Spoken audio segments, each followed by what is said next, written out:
Hi, Sybil Wilkes, and welcoming you to another fun-filled and informative episode of It's Sybil with our boys, Paul Huggy Lowdown, and our girl, Coy Malone. Hey, everybody. What's up? What's up, Sybil? Hey, Hey, Sybil. You happy guys are Monday. you guys are headed to Magoobies this weekend. Is that right? That's right. Magoobies Joke House in Timonium, Maryland.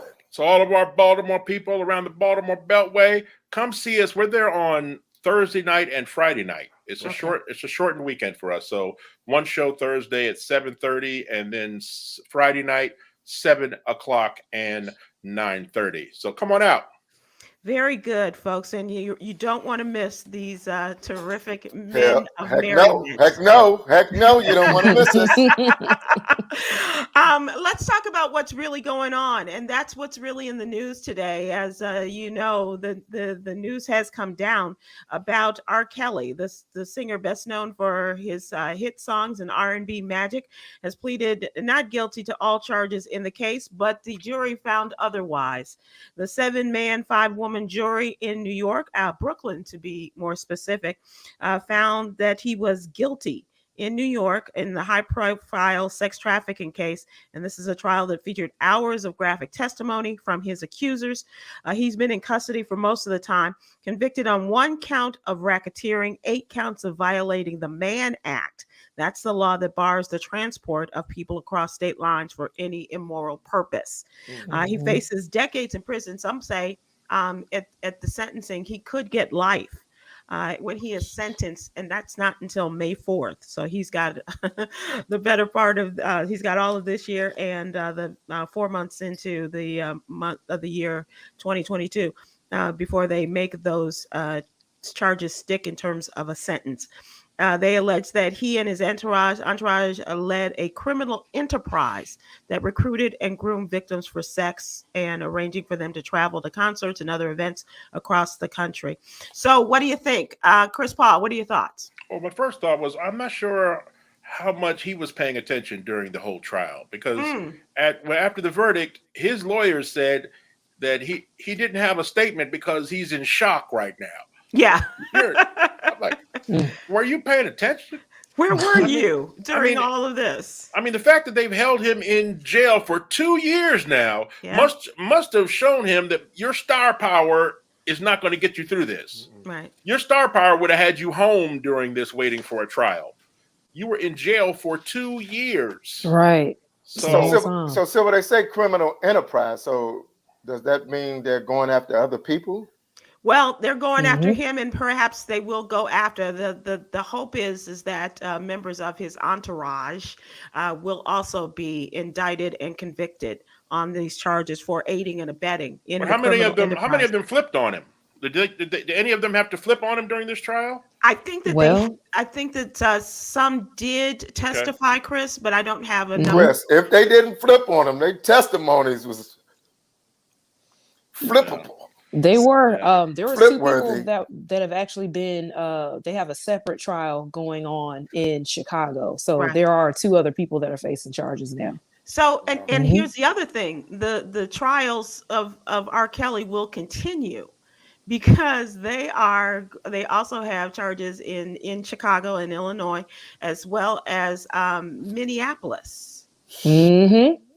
Everything divides this nation, though. I mean, everything, even things as simple as vaccinations, things like criminal activity divides us. And with all the evidence against R. Kelly, you still had a mob of people out front. They didn't show them on TV. You just heard them on the side, all raising hell. They said they had been there all day playing his music. Yeah. And then when the verdict came out, they went crazy out there. That he's being set up, and I'm like, we can't even agree on something where there's like evidence and where there's testimony from so many. Same thing with Cosby. I mean, Cosby divides, and it's not just black and white people divide in this country. You can find issues like this that divide black folks amongst our race, right? Right. So his lawyers said that he argued that the testimony from several of the accusers was false, saying in his closing argument, "Where is the fairness to Robert? Where's the integrity of the system? And if I'm not mistaken, this is also the cat that quoted Martin Luther King in his closing address to the jury. So this is he said a celebrity like his client would have no need for a criminal enterprise to lure people to sexual activity. He didn't have to recruit women, he told the jurors. And it didn't take the jurors long. I mean, even after 6 weeks of this trial, lady and gentlemen, it took them all of 9 hours total of deliberation to come to an agreement on these charges. His musical catalog is longer than the deliberation. Way longer. Okay. And I mean, I guess now, I mean, officially, I guess you got to bury the R. Kelly hits now. I mean, well, apparently not, because Coy, what do you think? Personally, I think that this is something that he's dodged for a long time. There's been a lot of rumors about him allegedly having sexual encounters with minors, including young boys, for many, many, many, many years. We've been talking about this. One of the things that I know that I paid attention to while listening to his music while I was a kid was hearing him call himself the Pied Piper, which is a fairy tale talking about this man that came to help a town, and the town was infested with rats. And so this person, he was very good at playing the flute. He lured all the rats away, and the town refused to pay him. And so as revenge, he used the same flute to lure children into a cave, and they never returned again. This is a name that he called himself in several songs, and nobody paid attention to this. Well, I think they were. I think those that were looking into his nefarious activities were making note of that. But what do you think about the people who now were fans of his and get and see this come across? And what about playing their music? I mean, I get it, because I like his music as well. He's an excellent R&B singer. He's an excellent producer who has produced many different tracks for several artists, including people like Maxwell. I believe he produced things for Tank. And this is something that you wouldn't know until you look into who actually produced these particular songs. He's ingrained in music history for a long time. He gave us I Believe I Can Fly. It was very inspirational. So it's hard to kind of turn off the music, but I understand those who would decide to I'm not listening to his music, because there are other artists that have committed crimes that I said, you know what, I'm not listening to their music anymore. I think it's just a little bit more difficult with R. Kelly because some of us grew up with this music. He's been around since what? But the does 90s. That mean you don't have to play it even though you grew up with it? Can you not say, or are you able to separate the man's music from his activities? Sybil, he's already been erased. I was on TNT today. I'm watching Michael Jordan's Space Jam. On TNT today, and when it gets to the pivotal scene where Michael's going up for the dunk and they go into I Believe I Can Fly, instead it went, we fall down, but we get up, we fall. I said, damn, that was quick. It is hard to listen to his music and then think who is he talking about? That's what I found myself doing once, reading more into the music. Yes, especially when the documentaries came out, then another documentary came out, and then the court case came out. I'm thinking, who is he talking about, and how old is this person? Huggy, so you're a big music fan. What do you think? Hug? Oh, his picture froze again. Oh, he is. Yeah, whenever he doesn't want to answer a question, he's free.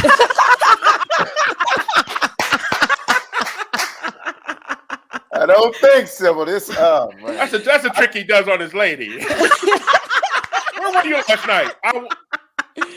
Oh my gosh. They were getting ready to turn your screen off for a second. That was believable. Okay, Huggy, if you have no thoughts on that, let's move on to the story of Kelly Price, which has gotten the attention of America.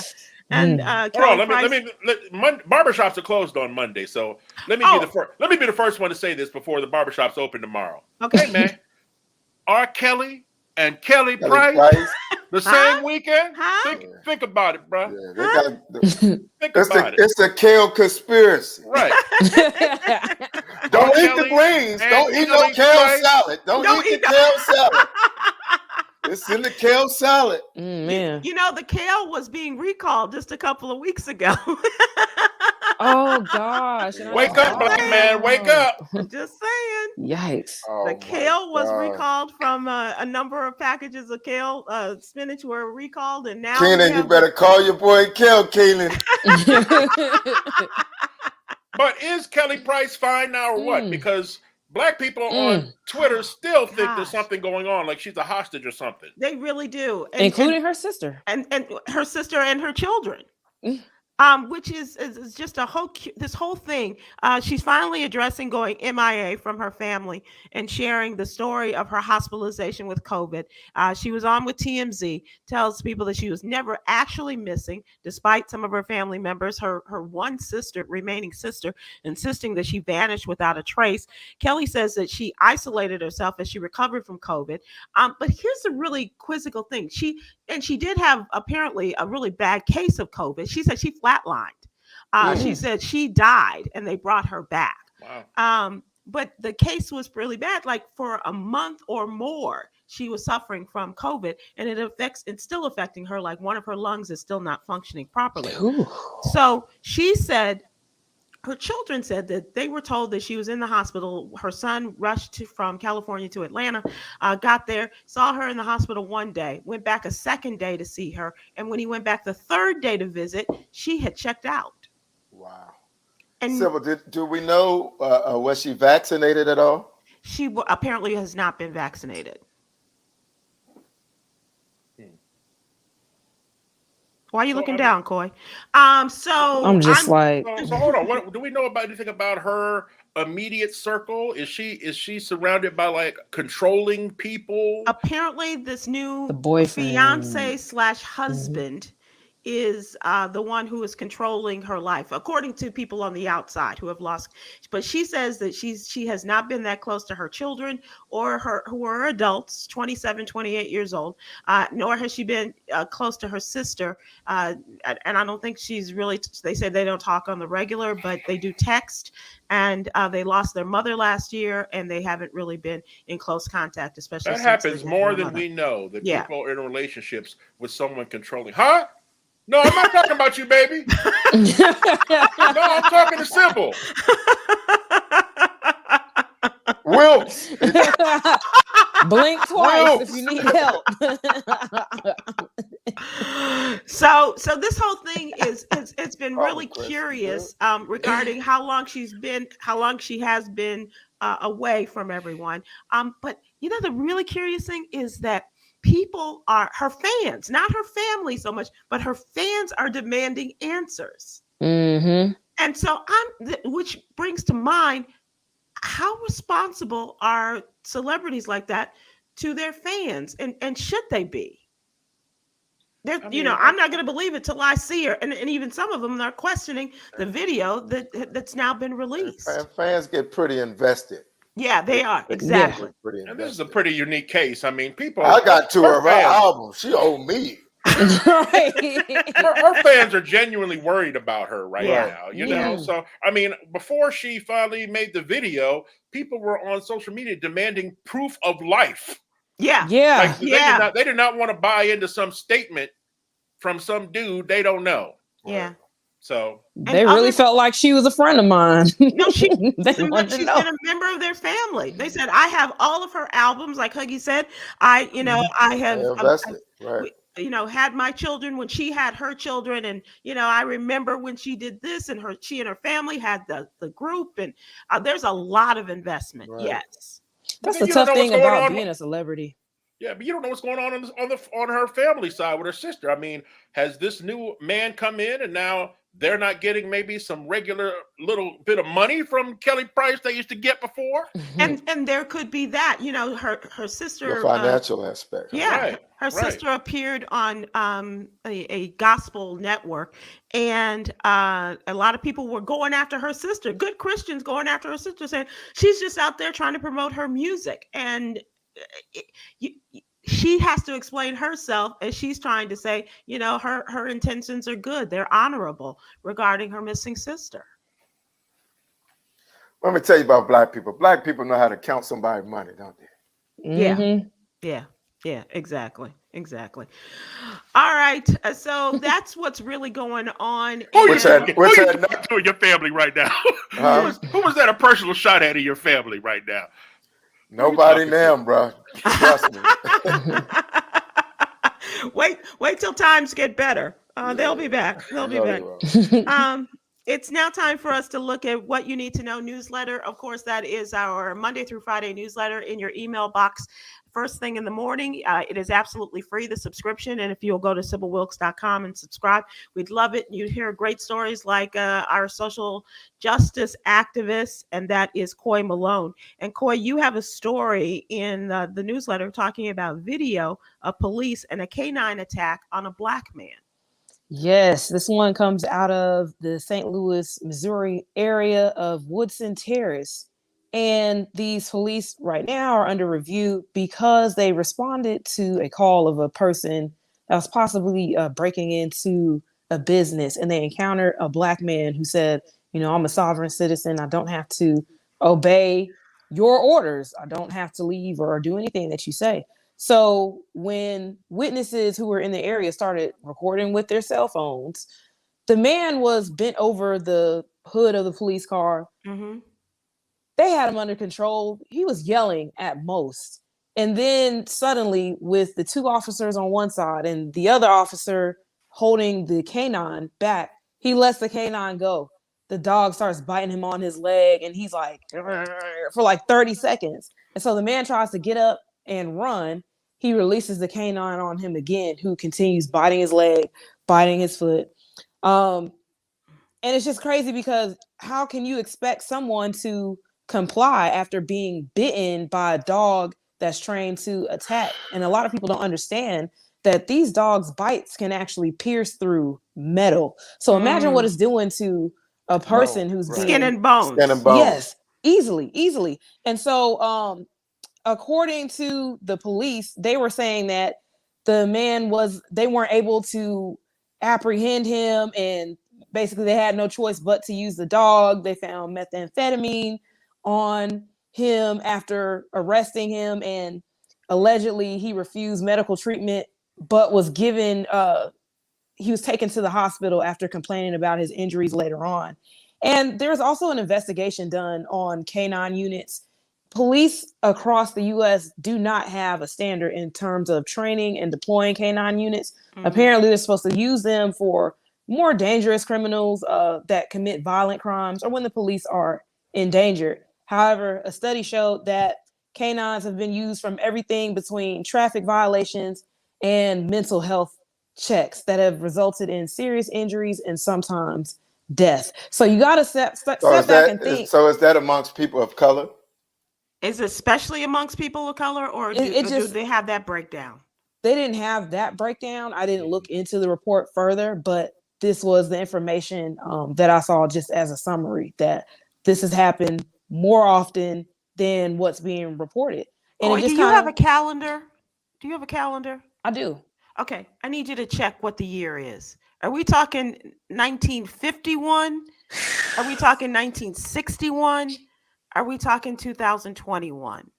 The dogs. What is it with the cops and dogs and Black people? But we also know, I don't know how other races handle it. Black people, we always see them to calm down and start acting and behaving when they bring the dogs out. Like you don't see Black people start escalating a situation once they bring these vicious beasts out of the back of the car.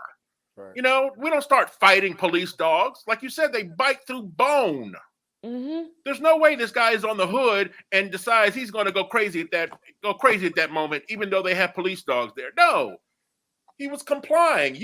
But they treat the police dogs just like they treat all their other toys. Yeah. Yes. They just want some action. They want some action. They want some action. They bring that dog out. Everything is always calm, like I said. People act right when you bring the police out, but they want a little action, want their dog to get a little action. So let's turn them loose on this brother. Speak to that, Huggy.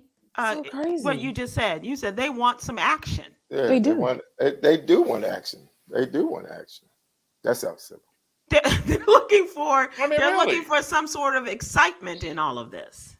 It's police officers around the country. I mean, they get these big budgets, all this equipment, and we never get to use it. And these new dogs, these new Right. 2021 German Shepherds, the 2021 German Shepherds with the new grills, right? Right. They're Well, supposed to just be sniffing And- drugs. And you know they're going. You know they for us. You know they for us. yeah. Yeah. They've been for us since slavery. Right. We've been running since then from dogs. History does Shirley? repeat itself, says Shirley Ann on Facebook. Yes, it does. It does. Yes, it It does. And people just keep glossing over it like it didn't just happen in the 50s and the 60s with who is it, Eugene Bull Connor in Alabama. Right. This just happened. That was less than 60 years ago. I mean, just a week ago, they were on horseback whipping black people at Yeah. the border. Yeah. Right. Yeah. This is eyes on the prize, 2021. It really is. It really is. Speaking of the Haitians and the Border Patrol on horseback, the Haitians have gone. The Haitians are finished in America at the border anyway. At one point, starting September 9th, there, as of this past weekend, there were 30,000 Haitians that tried to get into the United States. According to reports, some 12,000 were accepted into the United States on a short-term basis. Many are living in shelters. Many have gone to live with family members or other sponsors. But 12,000 Haitians, they said a large group of them. Only about 8,000 said, we don't want to be bothered with this anymore, and we're going to go back to Mexico. And maybe a couple of thousand of those were flown back to Haiti by the United States government. But the breakdown is very interesting in the fact that they said a lot of Haitians were allowed to come in, and they will have, I think, 60 days before they have to go before a judge and make the decision. The judges will make the decision regarding asylum and whether they can stay or go. I saw a video of the Mexican people helping the Haitians. Mm-hmm. They were passing out food and any articles of clothing they had and looking for material for them to use as beds. Yeah. I'm like, well, that's a better look than we saw from our people down From there. our people, yeah, Right. exactly. And I'm very concerned. I mean, I'm concerned about everything, but I'm very concerned that the Biden administration may have set themselves back a little bit with the black community. I mean, for sure. Again, maybe you had your reasons of why it went down like it did, but it looks bad. It's a bad look. It looks bad after weeks of hearing how we're going to bring in all the Afghan people with open arms and everything. To see black people with our skin down there at the border just being treated like that, it just looks bad. Yeah, it's a bad look. And even members of the Congressional Black Caucus, like Congresswoman Ayanna Pressley, of course, Congresswoman Maxine Waters, are saying this is taking us back to slavery times when they're talking about the horses and rounding them up. And Congresswoman Ayanna Pressley says this is just segregation and separatism and racism at its absolute worst. Right. Border Patrol people are whipping Haitians down there on horseback. So what do they announce? The Biden administration? No more horses will be used at the border. What? How about no more whipping people? Right. Right. No more horses. So now you swap them out for segways. Right. Right. We have Watson on YouTube says Amazon in New Jersey, Pennsylvania are saying that they will hire Afghan refugees. And what about the Haitians? What about the Haitians? Right. What about the Haitians? We've been asking this for since the late 70s. What about the Haitians? And Chris, here's the beauty of living in Texas, where you have a Governor Trump here. And I use that because that is something also in our newsletter that the head of the Texas Black Women's Pact referred to Abbott as Governor Trump. But he says that if the United States government gives those border agents any problems, he'll gladly hire them to work for the state of Texas. Wow. But here's the thing that we do need to talk about, and this Biden administration, they got so much to do. I mean, to make right with Black people, and in a short period of time, because between not getting the voting rights bills, nothing voting rights related passed on a national level, not coming through in terms of the filibuster, not coming through in terms of you name it. Okay, let's just talk the Haitians. Let's just talk the Voting Rights Act and the Haitians. They have a lot to do in order to get Black people back on their side.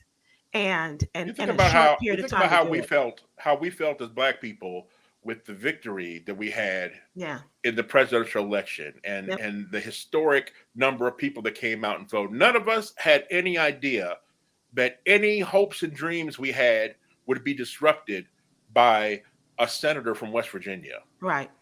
Like that one person would have so much power, more power than it seems the president of the United States. How about it? And how about the power that he does have? He will not do anything to use it, such as getting rid of the filibuster. Right. Such as that. Before we lose you guys, and I know you guys are leaving us, but I do want to talk about give a shout out to the women of Alpha Kappa Alpha Sorority Incorporated on their one day of HBCU fundraising. They raised a record over $2 million for historically Black colleges and universities. So congratulations to Dr. Glenda Glover and all the fine women. Dr. Glover. Yes. That's TSU, right? Yes, exactly right. Yeah, that's absolutely right. She's also the president of Alpha Kappa Alpha Sorority. Cool. So, yeah, very cool people. I like AKAs a lot. I know you do. I know you do. They have a pink and green place in your heart. So I want to thank you guys so much for. You see the brothers driving around and they have AKA license plates. Dropping the girls' car. The girls' cars. You got a nice whip, and it's got that's a nice whip. And then AKA frame on the. Then had the AKA stuff hanging from the daggone mirror. Driving down the highway in sport mode. Car, race. Okay, nice car. Your AKA has let you drive today. All right, guys, thank you so much. That's almost worse. That's almost worse than I used to put my car seat in the car, Chris. Car seat in the trunk. All right, Sybil, we love you. I love you guys too. Thanks so much for coming on board, and I will see you next Monday. See y'all. We'll see next you Monday. Next Monday. Get it out there. Next Monday. All right, y'all. Thanks so much, guys. Appreciate you. Wow.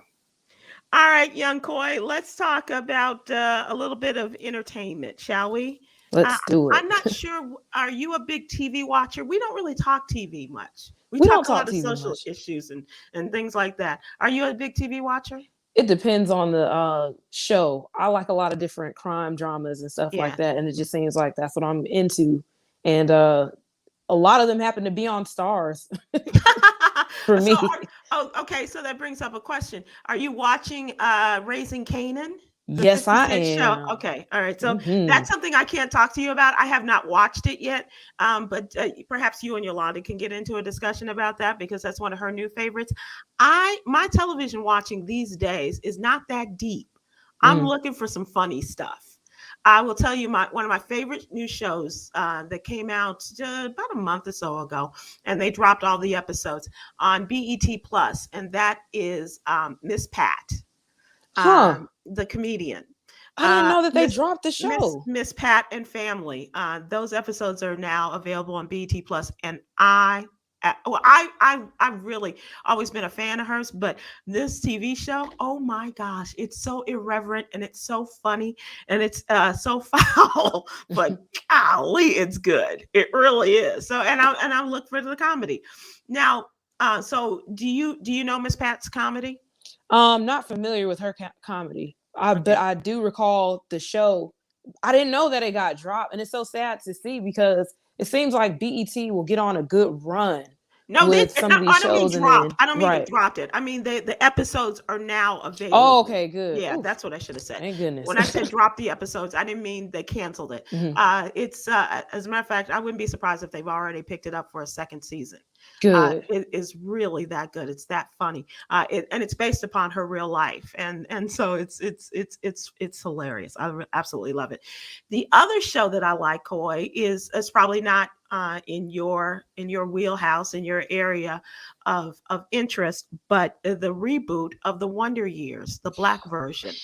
I'm going to get into watching that definitely. I remember seeing this show as a kid. It was very interesting, but I don't recall seeing anybody Black Mhm. during the original series. I So was going to ask now, somebody because I didn't watch it that yes, regularly, but it was a very popular show, and I was, yes. but I wondered if it was like Friends, where they live in a community, but there are no Black people, or very few, I should say. But I was wondering, so you don't remember seeing Black people as a rule in the original Wonder Years? Not at all. I don't even recall if there was an issue that came up pertaining to Black social justice, civil rights, or anything like that, because I believe it was based in the 60s as well, which No, it was a little later. a little later. I want Okay. to say it was this maybe the 80s.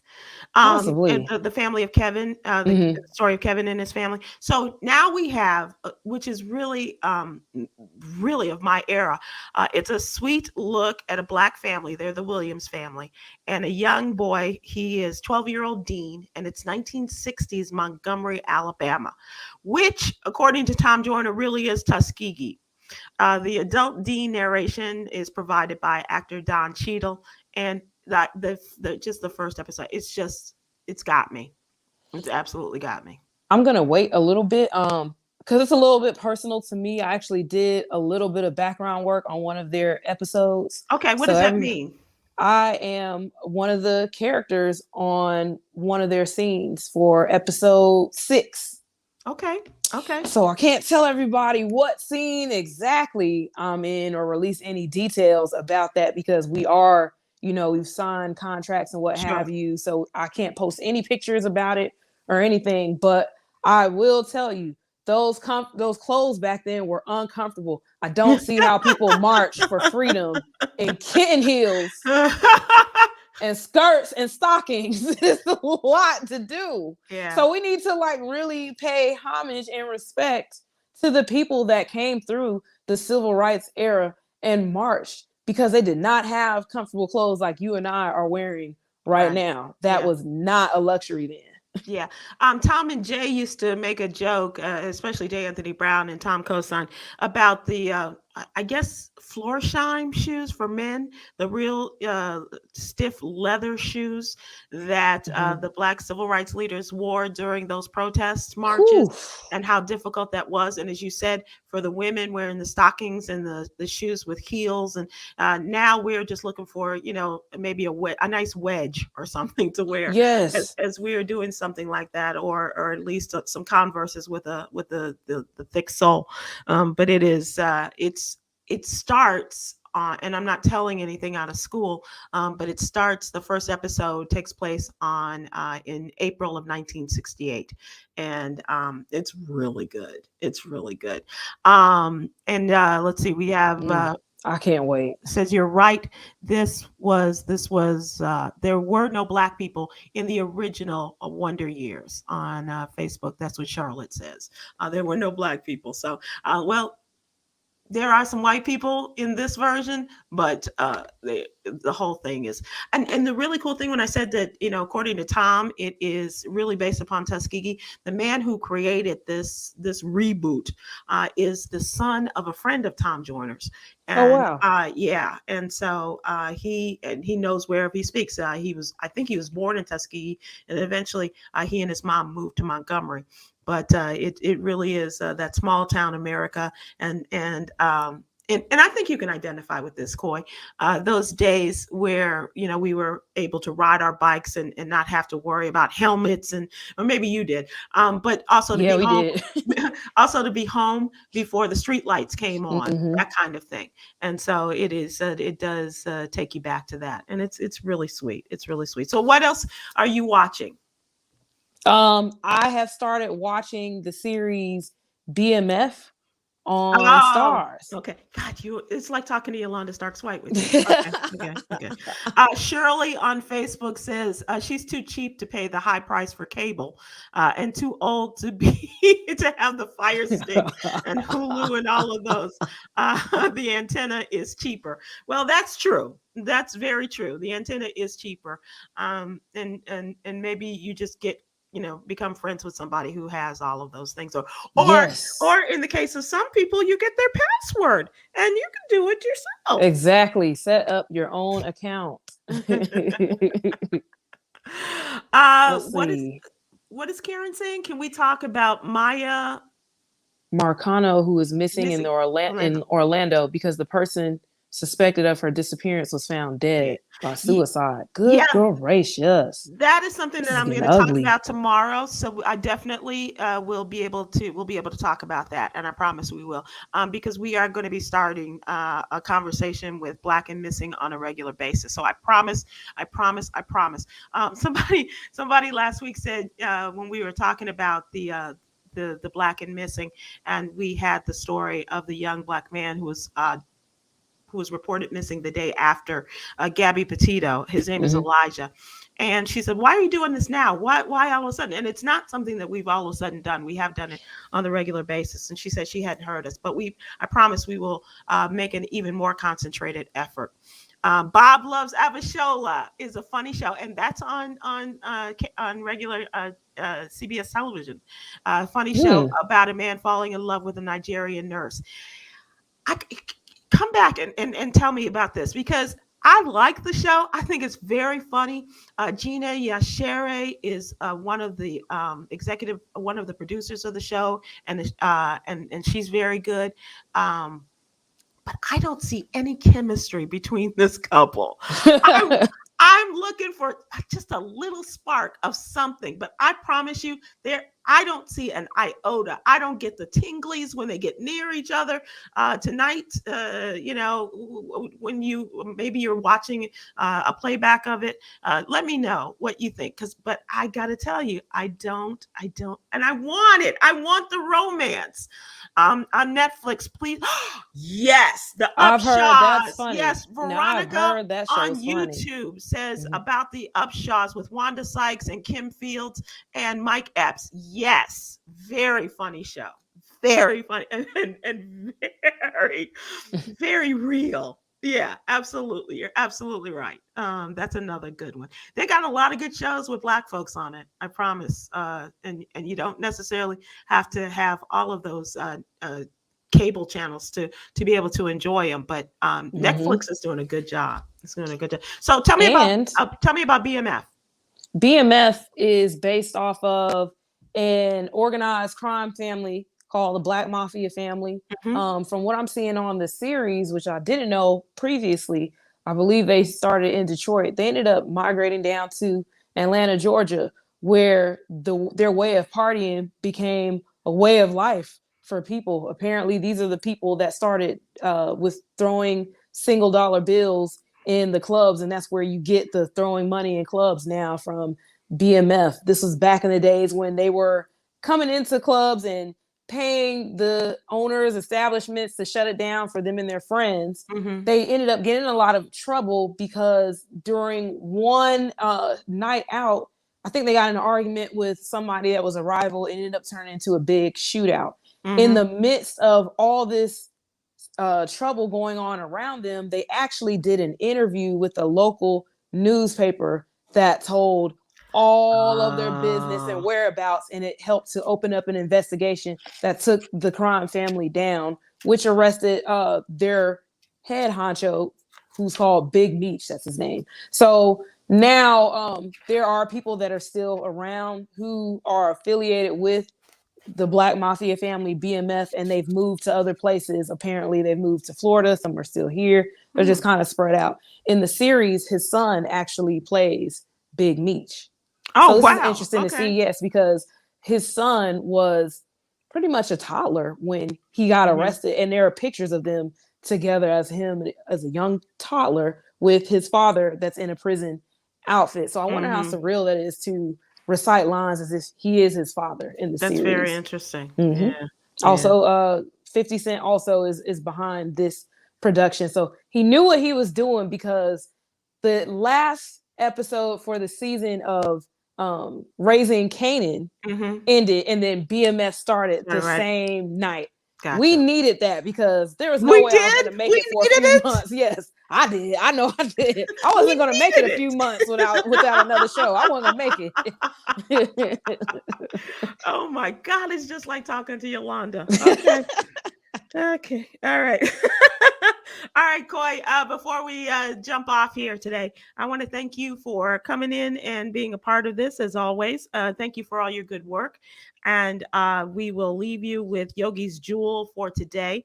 Say no to generational curses and traditions that do not serve you. Got it? That's a big one. Say no to generational curses and traditions that do not serve you. Wow. That's a big order too, but you got to start somewhere, one step at a time. And before we go, I said no to stockings.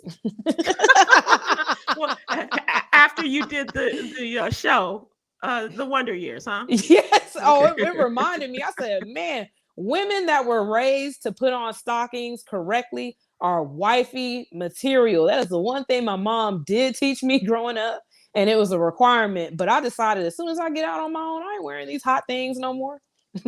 I can't tell you how many times I've said that. And also, we're going to leave you with a little something from Angie Worthy. That's a poetry album from our social activist. That's Quinn Townsend Riley. That is now available. The poetry album is available on Apple Music, Spotify, and Tidal. Bye. Thank you, Coy. Bye, everybody. We'll see you later. Check this out. Dear you planet of a woman. Pick your head up while the tears are still flowing. You're still glowing. I be knowing you have a blessing coming.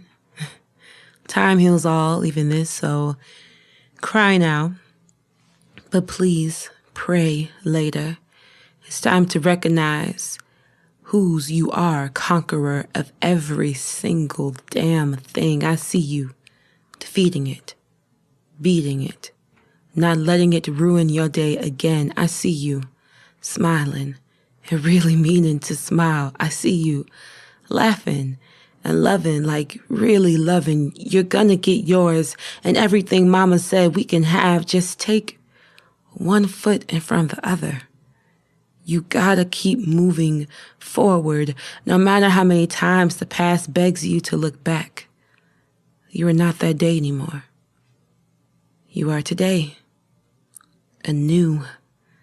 And you are enough and brilliant and beautiful and necessary. I love you.